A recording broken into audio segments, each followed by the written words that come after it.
এবং তাদের বেশিরভাগের দাবি যে যদি তুমি ধর্ম অনুসরণ করো, যদি তুমি তাদের সঙ্গে যোগ দাও, তোমার ভালো একটা সুযোগ আছে নিরাপদে স্বর্গে যাওয়ার।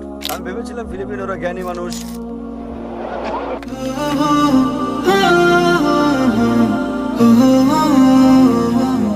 Hello, good evening. আমি জোশুয়া, ফিলিপাইনের নাগরিক। এবং তার আগে আমি জানাতে চাই, শত শত বছর আগে ফিলিপাইনের বেশিরভাগ ছিল মুসলিম এবং স্পেনীয়রে আসার আগে। এখন আমরা বেশিরভাগই খ্রিস্টান, বেশিরভাগ ক্যাথলিক। আমাদের দেশে অনেক অনেক ধর্ম আছে, অনেক অনেক ধাঁচের খ্রিস্টান ধর্ম, এবং তাদের বেশিরভাগের দাবি যে যদি তুমি ধর্ম অনুসরণ করো, যদি তুমি তাদের সঙ্গে যোগ দাও, তোমার ভালো একটা সুযোগ আছে নিরাপদে স্বর্গে যাওয়ার। এবং আমি একজন ক্যাথলিক, যদিও আমি মনে করি ধর্ম কেবল একটি গাইড, সেটা ধর্ম নয় যা আপনাকে বাঁচাতে পারে। আমার ধারণা আপনি নিজেকে রক্ষা করতে পারেন যদি আপনি ভালো কাজ করেন, যে ধর্মই আপনি পালন করুন না কেন। তাই আমার প্রশ্ন, ইসলাম কি এসব ধর্মের মতোই একই রকম দাবি করে একক সত্য ধর্ম হওয়ার, যে যদি আপনি ইসলাম কবুল করেন আপনার একটা ভালো সুযোগ আছে স্বর্গে যাওয়ার? এটা হচ্ছে আমার প্রথম প্রশ্ন। এবং দ্বিতীয়টি হচ্ছে, আমি মূলত জানতে চাই আসলে জিহাদ কি। কারণ আমি টেলিভিশনে অনেক দেখেছি কিছু কিছু ব্যক্তি জিহাদ করে বেশ ক্ষতিকর পন্থায়। তাহলে আসলে ইসলামে জিহাদ মানে কি, এবং এ ব্যাপারে আপনার সুস্পষ্ট মত কি? ভাই দুটো প্রশ্ন করেছেন। প্রথম প্রশ্নে তিনি বলেছেন তিনি বিশ্বাস করেন যে ধর্ম একটি গাইড, কিন্তু তিনি বিশ্বাস করেন না যে সবকিছু সত্য যা তাকে স্বর্গে নিয়ে যেতে পারে। তিনি জানতে চেয়েছেন ইসলামের অবস্থানটা কি এবং ইসলাম কি তাকে জান্নাতে নিয়ে যেতে পারে এবং কোরআন কি। আর দ্বিতীয় প্রশ্ন হচ্ছে জিহাদের মানেটা আসলে কি। প্রথম প্রশ্নের জবাবে বলছি, যদি আপনি বিশ্বাস করেন বাইবেল একটা গাইড, যদি ধরা হয় আপনি কোথাও পরীক্ষা দিচ্ছেন, হতে পারে ব্যাচেলার্স ডিগ্রি, অনেক সময় প্রতিটি বিষয়ের একটি করে গাইড থাকে, আপনি কি সেই গাইড অনুসরণ করবেন যা পুরনো এডিশনের, নাকি সেই গাইড যা সর্বশেষ এডিশনের? ভাই কোন গাইড আপনি অনুসরণ করবেন, পুরনো না নতুনটা? আমি উভয়টি অনুসরণ করব। উভয়? তাহলে আগে বিজ্ঞান বলতো চাঁদের আলো তার নিজস্ব আলো, আজ বিজ্ঞান বলছে চাঁদের আলো প্রতিফলিত আলো। কোনটি বিশ্বাস করবেন আপনি, পুরনো না নতুনটা?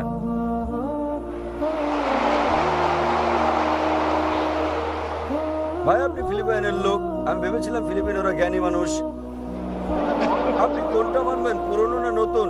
আগে মানুষ মনে করতো পৃথিবী চ্যাপ্টা, তারা প্রয়োজন না হলে দূরে যেত না, পড়ে যাবে বলে। আজ বিজ্ঞান বলছে পৃথিবী ডিম্বাকৃতির। আপনি কোনটা বিশ্বাস করবেন, চ্যাপ্টা না ডিম্বাকৃতি? ও ভাই কোনটা? আসলে আমি নতুনটি অনুসরণ করব। যদি পুরনোটা সঠিক হয় কোনো সমস্যা নেই। অনেক সময় কিছু জিনিস আছে যার পুরনোটাই সঠিক, তাই যদি আপনি দুটো তুলনা করেন, যদি আপনি অভিন্নতা পান, পুরনোটার অংশ বিশেষ নিতে পারেন এবং নতুনটা পুরোপুরি মানবেন। তবে আপনাকে যাচাই করতে হবে নতুনটা সঠিক কিনা। ভাইয়ের আগের প্রশ্ন অনুযায়ী কিভাবে আপনি জানবেন এই গাইডটি সত্য বলছে? আমি আপনাকে বলবো, বর্তমানে বিজ্ঞানের সহায়তায় আমরা প্রমাণ করতে পারি কেবলমাত্র একটি ধর্মগ্রন্থ যেটি 100% সঠিক এবং প্রতিষ্ঠিত বৈজ্ঞানিক তথ্যের সঙ্গে মিল রয়েছে, এটা হচ্ছে কোরআন। তাই এর উপর ভিত্তি করে যদি আপনি ভুল গাইড অনুসরণ করেন, নাও হতে পারেন আপনি পরীক্ষায় সফল। এই দুনিয়া ভাই পরকালের জন্য একটা পরীক্ষা। আল্লাহ কোরআনে বলেছেন সূরা মুলক অধ্যায় নম্বর 67 আয়াত নম্বর 2, আল্লাযী খালাকাল মাউতা ওয়াল হায়াতা, তিনি আল্লাহ যিনি সৃষ্টি করেছেন জীবন ও মৃত্যু পরীক্ষার জন্য তোমাদের মধ্যে কোন মেকে উত্তম। তাহলে যখন আপনি পরীক্ষায় অবতীর্ণ হন, আপনাকে অবশ্যই সঠিক গাইড পড়তে হবে। আর সর্বশেষ এবং চূড়ান্ত গাইড মানুষের জন্য হচ্ছে মহিমান্বিত কোরআন। এরপর আর কোনো গাইড আসবে না, আর কোনো পয়গম্বর আসবেন না। তাহলে এটি হচ্ছে একমাত্র গ্রন্থ যা আপনাকে মুক্তির পথে নিয়ে যাবে, স্বর্গে নিয়ে যাবে, আপনাকে জান্নাতে নিয়ে যাবে। আপনার দ্বিতীয় প্রশ্নের উত্তরে বলছি, জিহাদ শব্দটির মানে কি? এই শব্দটিকে বেশিরভাগ ক্ষেত্রে ভুল বোঝা হয়। ইসলামে জিহাদ এটিকে কেবল অমুসলিমরাই ভুল বোঝে না, এমনকি মুসলিমরাও ভুল বুঝে থাকে। বেশিরভাগ অমুসলিম ও মুসলিমরা ভাবেন যে কোনো যুদ্ধ যাতে মুসলিমরা লড়াই করে যে কোনো কারণে, তা হোক এটা অর্থের জন্য, হোক সম্পদের জন্য, ব্যক্তিগত স্বার্থের জন্য, তা হোক সুনামের জন্য বা জমির জন্য, একে বলা হয় জিহাদ। জিহাদ মানে এই নয় যে কোনো যুদ্ধ যাতে মুসলিমরা লড়াই করে, তাতে হোক তা সম্পদের জন্য, জমির জন্য, সুনামের জন্য। জিহাদ আরবি শব্দ জাহাদা থেকে এসেছে, যার মানে হচ্ছে চেষ্টা করা, যার মানে সংগ্রাম করা। ইসলামের প্রেক্ষাপটে জিহাদ মানে চেষ্টা ও সংগ্রাম করা নিজের অসৎ প্রবৃত্তির বিরুদ্ধে। জিহাদ মানে চেষ্টা ও সংগ্রাম করা সমাজের উন্নয়নের জন্য। জিহাদ আরো বোঝায় যুদ্ধক্ষেত্রে আত্মরক্ষার জন্য চেষ্টা ও সংগ্রাম করা। জিহাদ দিয়ে আরো বোঝায় জুলুমের বিরুদ্ধে চেষ্টা ও সংগ্রাম করা। জিহাদ মূলত চেষ্টা ও সংগ্রাম। উদাহরণস্বরূপ, যদি একজন ছাত্র পরীক্ষায় পাশের জন্য চেষ্টা ও সংগ্রাম করে, আরবিতে আমরা বলবো সে জিহাদ করছে। অনেক মানুষেরই ভুল ধারণা রয়েছে যে জিহাদ শুধুমাত্র করতে পারে মুসলিমরাই। কোরআনে অন্তত দুটো আয়াতে বলা হয়েছে যে এমনকি অমুসলিমরাও জিহাদ করতে পারে। আল্লাহ কোরআনে বলেছেন, সূরা লুকমান অধ্যায় নম্বর 31 আয়াত 14, আমি মানুষকে তার পিতামাতার সঙ্গে সদ্ব্যবহার করার নির্দেশ দিয়েছি। তার মা কষ্টের পর কষ্ট সহ্য করে তাকে গর্ভে ধারণ ও জন্ম দিয়েছে। পরের আয়াত সূরা লুকমান অধ্যায় 31 আয়াত নম্বর 15-তে বলা হয়েছে, তবে যদি তোমাদের পিতামাতা জিহাদ করে, চেষ্টা ও সংগ্রাম করে আল্লাহ ছাড়া আর কারো উপাসনা করার জন্য, যার সম্পর্কে তোমার কোনো জ্ঞান নেই, তাহলে তাদের মান্য করো না, কিন্তু তথাপিও তাদের সাথে ভালোবাসা ও মমতার সঙ্গে বসবাস করো। কোরআনে একই কথা আবার বলা হয়েছে সূরা আনকাবুত অধ্যায় নম্বর 29 আয়াত নম্বর 8, যে আল্লাহ বলেছেন, আমি মানুষকে তাদের পিতামাতার প্রতি সদয় হওয়ার নির্দেশ দিয়েছি, তবে যদি তাদের পিতামাতা জিহাদ করে, চেষ্টা ও সংগ্রাম করে আল্লাহ ছাড়া অন্য কারো উপাসনা করার জন্য, তবে তাদের মান্য করবে না। এখানে আল্লাহ অমুসলিম পিতামাতার ব্যাপারে বলেছেন, যারা তাদের সন্তানদের শিরক করতে বাধ্য করছে সর্বশক্তিমান আল্লাহ ছাড়া অন্য কারো উপাসনা করতে। তাই এখানে আল্লাহ বলেছেন অমুসলিম পিতামাতারা জিহাদ করছে, তবে এই জিহাদ ফি সাবিলিশ শয়তান। আমাদের মুসলিমদের যা করা উচিত তা হচ্ছে জিহাদ ফি সাবিলিল্লাহ। সুতরাং যে কোনো কারণে জিহাদ শব্দটি ব্যবহার করা হোক না কেন, এটা সাধারণভাবে ব্যবহৃত হয় এবং বোঝায় যে এটি জিহাদ ফি সাবিলিল্লাহ যদি অন্য কিছু না থাকে। তাই জিহাদ মূলত বোঝায় চেষ্টা ও সংগ্রাম করা। এবং অনেক সময় পাশ্চাত্যের লোকেরা তারা জিহাদ শব্দটিকে পবিত্র যুদ্ধ বলেছে। আরবিতে পবিত্র যুদ্ধ মানে হারবুম মুকাদ্দাসা। এই শব্দ হারবুম মুকাদ্দাসা পবিত্র কোরআনে কোথাও নেই, রাসূলের কোন হাদিসেও এটি নেই। এই পবিত্র যুদ্ধ কথাটি প্রথম ব্যবহার করা হয় ক্রুসেডারদেরকে বোঝাতে। ক্রুসেডারদের যারা বলপূর্বক খ্রিস্ট ধর্ম বিস্তার করেছিল, তারা ধর্ম বিস্তারের জন্য হাজার হাজার মানুষকে হত্যা করেছিল। বর্তমানে এই শব্দটি মুসলিমদের ক্ষেত্রে ব্যবহার করা হয় ইসলামের ক্ষেত্রে, যা পুরোপুরি ভুল। কোরআনে কোথাও বলা হয়নি যে জিহাদ মানে পবিত্র যুদ্ধ, এবং কোরআনের ভাষা অত্যন্ত স্পষ্ট। আল্লাহ বলেছেন কোরআনে সূরা মাইদা অধ্যায় 5 আয়াত নম্বর 32-এ, যে যদি কেউ কোনো মানুষকে হত্যা করে, হোক সে মুসলিম বা অমুসলিম, যদি হত্যার অপরাধে বা পৃথিবীতে অনর্থের সৃষ্টির অপরাধে না হয়, সেজন্য সমস্ত মানব জাতিকে হত্যা করলো। পৃথিবীতে এমন কোন ধর্মগ্রন্থ নেই যাতে বলা হয়েছে তুমি যদি একজন মানুষকে হত্যা করো তাহলে সমগ্র মানব জাতিকে হত্যা করলে, এবং তুমি যদি একজন মানুষকে বাঁচাও তাহলে তুমি সমগ্র মানব জাতিকে বাঁচালে। তাহলে এরকম একটা ধর্ম কিভাবে যাতে বলা হয়েছে সন্ত্রাসবাদ ছড়াতে তুমি একটি নিরপরাধ মানুষও হত্যা করতে পারবে না? এটা হচ্ছে মূলত মিডিয়ার কাজ, যারা ইসলাম সম্পর্কে বিভ্রান্তি ছড়িয়ে বেড়াচ্ছে। আশা করি উত্তরটা পেয়েছেন। ঠিক বলেছেন। তাহলে কি আপনি বিশ্বাস করেন যে ইসলাম শান্তির ধর্ম? হ্যাঁ হ্যাঁ হ্যাঁ, আমি বিশ্বাস করি। আপনি কি এক ঈশ্বরে বিশ্বাস করেন? হ্যাঁ।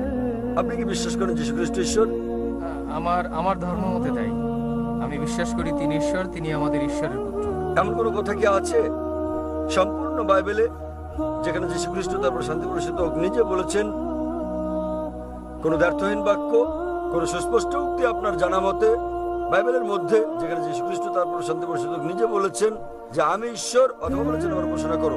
যদি আপনি বাইবেলের কোন অনুচ্ছেদ দেখাতে পারেন সুস্পষ্ট করে বলা ব্যর্থহীন ভাবে যেখানে যীশু খ্রিস্ট তারপর শান্তি প্রসারিত হোক নিজে বলেছেন তিনি ঈশ্বর, অথবা বলেছেন আমার উপাসনা করো, আমি আপনার সঙ্গে আপনার ধর্ম গ্রহণ করবো।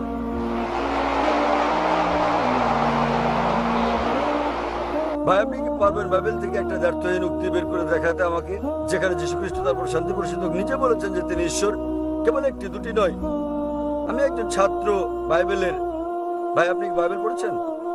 আমি সত্যি বলতে চাই, আমি বাইবেল বিষয়ে সচেতন নন। তো কিভাবে আপনি আপনার ধর্ম অনুসরণ করছেন যেখানে আপনি বাইবেলই পড়েননি? আমি পড়েছি বাইবেল, এবং আমি আপনাকে বলছি একটিও দ্ব্যর্থহীন বাক্য খুঁজে পাবেন না সম্পূর্ণ বাইবেলে যেখানে যীশু খ্রিস্ট বা ইসলাম নিজে বলেছেন তিনি ঈশ্বর কিংবা তার উপাসনা করতে। আপনি বাইবেল পড়ে দেখবেন যীশু খ্রিস্ট বা ইসলাম নিজে বলেছেন, এটা উল্লেখ আছে গসপেল অফ জন অধ্যায় নম্বর 14 অনুচ্ছেদ নম্বর 28। তিনি বলেছেন আমার পিতা আমার চেয়ে মহান। গসপেল অফ জন অধ্যায় নম্বর 10 অনুচ্ছেদ নম্বর 29। আমার পিতা সবার চেয়ে মহান। গসপেল অফ ম্যাথিউ অধ্যায় নম্বর 12 অনুচ্ছেদ নম্বর 28। আমি শয়তানকে তাড়িয়ে দেই ঈশ্বরের আত্মার সাহায্যে। গসপেল অফ লুক অধ্যায় নম্বর 11 অনুচ্ছেদ নম্বর 20। আমি ঈশ্বরের আত্মার সাহায্যে শয়তানকে তাড়িয়ে দেই। গসপেল অফ জন অধ্যায় নম্বর 5 অনুচ্ছেদ নম্বর 30। আমি নিজে নিজে কিছু করতে পারি না, আমি যেমন শুনি তেমন বিচার করি, আর আমার বিচার সঠিক। আমি আমার ইচ্ছা পূরণ করি না, বরং আমার পিতার ইচ্ছা পূরণ করি। যে কেউ যদি বলে যে আমি আমার ইচ্ছা পূরণ করি না, বরং সর্বশক্ত ঈশ্বরের ইচ্ছা পূরণ করি, সে মুসলিম। যীশু খ্রিস্ট সাল্লাল্লাহু ছিলেন একজন মুসলিম, এটা পরিষ্কার উল্লেখ আছে বুক অফ অ্যাক্টস অধ্যায় নম্বর 2 অনুচ্ছেদ নম্বর 22। হে ইসরায়েলগণ, শোনো, এই নাজারেতের যীশু ঈশ্বর মনোনীত ব্যক্তি তোমাদের মধ্যে হতে বিস্ময় মুজিজা ও নিদর্শন সহ যা ঈশ্বর তাকে দিয়ে করেন তোমরা তার সাক্ষী। ঈশ্বর মনোনীত ব্যক্তি তোমাদের মধ্যে হতে ঈশ্বর নন, তোমাদের মধ্যে ঈশ্বর মনোনীত ব্যক্তি বিস্ময় মুজিজা ও নিদর্শন সহ যা ঈশ্বর তাকে দিয়ে করেন এবং তোমরা তার সাক্ষী। তাহলে যখন এটা বাইবেলে পরিষ্কারভাবে উল্লেখ আছে যীশু খ্রিস্ট সাল্লাল্লাহু ছিলেন ঈশ্বরের একজন পয়গম্বর কিন্তু ঈশ্বর নন, তাহলে কিভাবে আপনারা বিশ্বাস করেন তিনি ঈশ্বর? কারণ এটা হচ্ছে আমাদের ধর্মের শিক্ষা। কেউ আপনাকে শিখিয়েছেন, যদি কেউ আপনাকে শেখায় 2 + 2 = 5, আপনি কি তা বিশ্বাস করবেন? হ্যাঁ কি না? না না, এখন আমি আপনাকে অনেকগুলো উদ্ধৃতি দিচ্ছি বাইবেল থেকে, আপনার কি ধারণা আমি মিথ্যে বলছি? হতে পারে। হতে পারে। তাহলে আমি আপনাকে অনুরোধ করব আপনি বাড়িতে যান এবং এই সবগুলো রেফারেন্স পরীক্ষা করুন। গসপেল অফ জন অধ্যায় 14 অনুচ্ছেদ নম্বর 28, গসপেল অফ জন অধ্যায় 10 অনুচ্ছেদ নম্বর 29, গসপেল অফ ম্যাথিউ অধ্যায় 12 অনুচ্ছেদ 28, গসপেল অফ লুক অধ্যায় 11 অনুচ্ছেদ 20, গসপেল অফ জন অধ্যায় 5 অনুচ্ছেদ 30। এবং আপনি আমার ডিভিডি নিয়ে যান, বিষয় ইসলাম ও খ্রিস্ট ধর্মের মধ্যে সাদৃশ্য সমূহ, ভুরি ভুরি রেফারেন্স রয়েছে সেখানে যা প্রমাণ করে যে যীশু খ্রিস্ট তারপর শান্তি পরিষদক নিজে বলেছেন যে তোমরা অনুসরণ করো শেষ পয়গম্বর নবী মুহাম্মদ সাল্লাল্লাহু আলাইহি সাল্লামকে, এবং ইনশাআল্লাহ আপনি আরো ভালো খ্রিস্টান হবেন। আমি বিশ্বাস করি যে আমরা মুসলিমরা খ্রিস্টানদের চেয়েও ভালো খ্রিস্টান, কেননা আমরা যীশু খ্রিস্টের তারপর শান্তি পরিষদক সত্যিকারের শিক্ষা বিষয় অনুসরণ করি তথাকথিত খ্রিস্টানদের চেয়ে।